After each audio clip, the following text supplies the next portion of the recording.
adab terhadap diri sendiri yang ketiga, yaitu mengikuti dan meneladani para salafus saleh. Jadi mengikuti dan meneladani para salafus saleh. Bahwa kita wajib untuk mengikuti manhaj salafus saleh dengan dasar ayat Al-Quran dan juga dengan dasar hadis Nabi Sallallahu Alaihi Wasallam.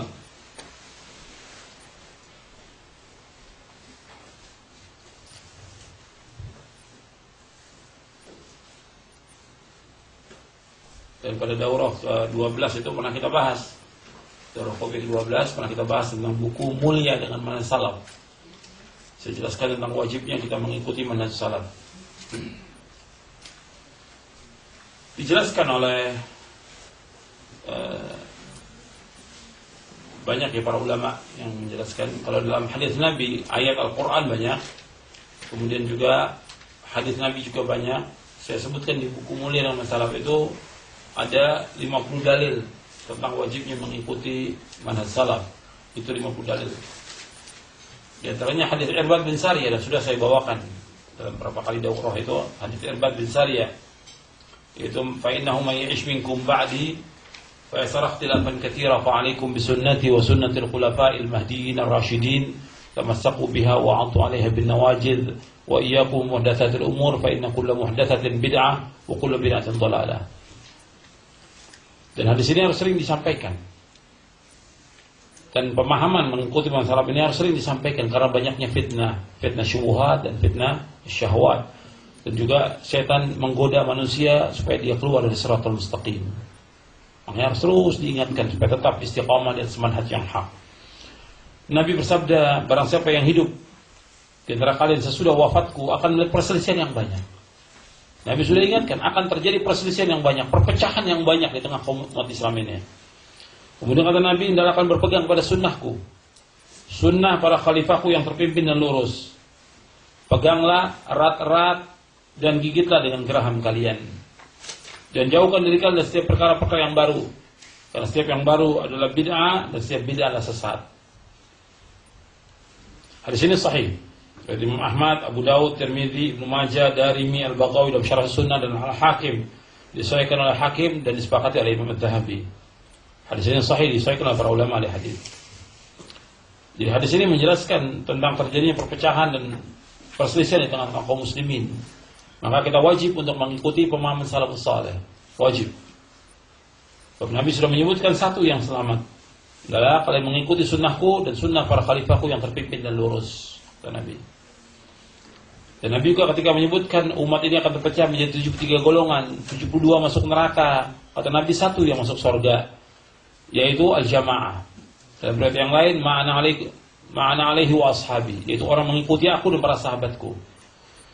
Jadi kita wajib untuk mengikuti pemahaman salafus saleh.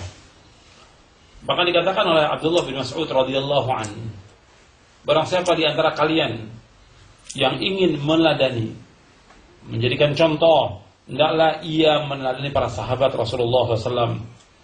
Karena sungguhnya mereka adalah umat yang paling baik. Allah menyebutkan dalam Al-Quran, para sahabat khaira ummah, kuntum khaira ummah. Para sahabat yang paling baik. Khaira ummatin ukhrijat linnas. Sungguhnya mereka, kata Ibnu Mas'ud, adalah umat yang paling baik, paling dalam ilmunya, paling sedikit bebannya, paling lurus petunjuknya, serta paling baik keadaannya. Satu kaum yang Allah telah memilih mereka untuk menemani nabinya, untuk menegakkan agamanya. Maka kenalnya keutamaan mereka, serta ikutilah asar-asarnya, karena mereka berada di atas jalan yang lurus. Ini hadis atau asar ini diriwayatkan oleh Ibnu Abdul Bar dalam kitabnya Jami' Bainal Ilmi wa Fadlih. Kemudian Syekh Bakar Abu Zaid dalam bukunya menjelaskan tentang harus kita menjadi seorang salafi yang sejati, kata Syekh Bakar Abu Zaid. Beliau dalam kitabnya Hilyah Talibul Ilm, Hilyah Talibul Ilm, ini sudah terjemahkan bahasa Indonesia dan sudah disyarah oleh Syekh Muhammad bin Shalih Al-Utsaimin rahimahumullah. Dua-duanya sudah meninggal. Syekh Bakar sudah meninggal dan Syekh Utsaimin juga sudah meninggal. Itu disyarah oleh Syekh Utsaimin tentang buku itu. Kata Syekh Bakar Abu Zaid, jadilah seorang salafi sejati yang mengikuti jalan yang ditempuh oleh salafus saleh.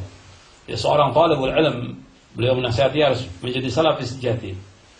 dan konsisten mengikuti sunnah Rasulullah SAW, dan harus dilaksanakan dalam kehidupan. Kemudian beliau juga mengingatkan, jauhilah perdebatan. Jauhilah perdebatan. Karena perdebatan itu membuat hati menjadi keras. Dan perdebatan itu juga jalan menuju kepada kesesatan. Sebab Nabi menyebutkan dalam hadis, tidaklah sesat satu kaum kecuali kalau dia diberikan ilmu tentang perdebatan. Jadi kalau dia sering berdebat, maka kesesatan itu lebih mudah bagi dia sesat. Karena apa? Dengan berdebat orang itu kalah, tambah sombong dia, tambah angkuh. Akhirnya nggak mau terima kebenaran. Setiap debat dia menang, tambah angkuh, tambah sombong. Saya yang paling benar. Akhirnya apa? Kemudian dia keluar dari jalan yang benar. Bahkan ada orang yang murtad dengan sebab dia pandai berdebat. Murtad dengan sebab dia pandai berdebat. Jadi ini diingatkan oleh para ulama, berhati-hati. Kemudian juga akan fiddin, azakumullah, bahwa jalan menuju kepada Allah itu hanya satu, bukan dua, bukan tiga. Allah menyebutkannya satu. Jalan menuju jalan menuju kepada Allah itu hanya satu. Allah sebutkan dalam surah Al-An'am ayat 153. Wa anna hadha sirati mustaqiman fattabi'uhu wa la tattabi'us subul fatafarraqa bikum an sabili dzalikum wasaqum bihi la'allakum tattaqun. Dalam surah Al-An'am, surah yang ke-6 ayat 153. Dan sungguh ini jalanku yang lurus, maka ikutilah. Jangan kamu ikuti jalan yang lain yang akan mencerai-beraikan kamu dari jalan Allah. Demikianlah Allah memerintahkan kepada kamu agar kamu bertakwa. Surah Al-An'am ayat 153.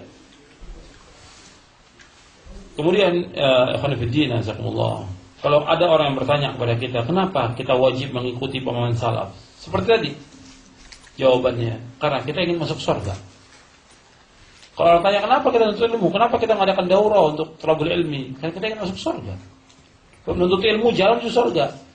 Orang bertanya kenapa kita mengikuti pemahaman salaf, karena karena Allah memerintahkan kita untuk mengikuti mereka. Yang kedua, Nabi memerintahkan untuk mengikuti mereka. Dan Nabi SAW menyebutkan bahwa 72 golongan masuk neraka, satu yang masuk surga. Di jalannya mereka, jalannya para sahabat radhiyallahu majma'in. Nabi bersabda, yaitu orang yang mengikuti aku dan para sahabatku, kata Rasulullah. Ya, kita mengikuti pemahaman ini karena kita ingin masuk surga. Kemudian yang keempat, adab yang keempat yang harus diperhatikan oleh seorang talibul ilm, yaitu dia harus menghiasi dirinya dengan akhlak yang mulia dan menjauhkan akhlak yang jelek. Jadi harus menghiasi dirinya dengan akhlak yang mulia, dengan adab yang baik, dan menjauhi akhlak dan adab yang jelek.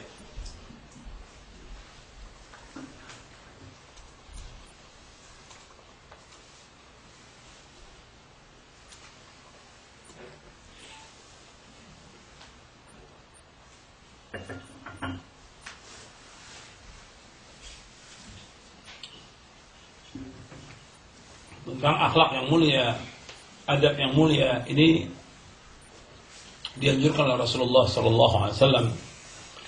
Nabi bersabda, Inna min khiyarikum ahasinakum akhlaqa. Sesungguhnya orang yang paling baik antara kalian, orang yang paling baik akhlaknya. Orang yang paling baik antara kalian, orang yang paling baik akhlaknya. Hadis ini sahih diriwayatkan oleh Imam Bukhari dan Muslim. Inna min khiyarikum ahasinakum akhlaqa. Sesungguhnya orang yang paling baik dan antara kalian orang yang paling baik akhlaknya.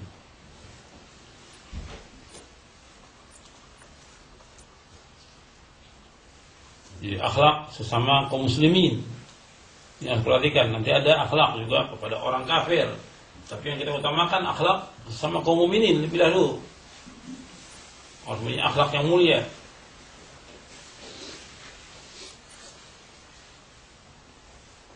Jadi penuntut ilmu ini harus punya akhlak yang mulia, baik dalam bertutur kata, baik dalam dia bersikap, baik dalam dia bermuamalah, itu harus baik akhlaknya. Ya, contoh akhlak yang baik yang disebutkan oleh para ulama, ya seperti adanya keikhlasan dia, kemudian dia sopan dan santun, kemudian juga dia sabar, Kemudian dia selalu menerima kebenaran. Kemudian dia tawadhu, tidak angkuh, tidak sombong, tawadhu. Kemudian juga dia dermawan, tidak bakhil. Dermawan itu termasuk akhlak yang mulia. Bakhil termasuk akhlak yang tercela.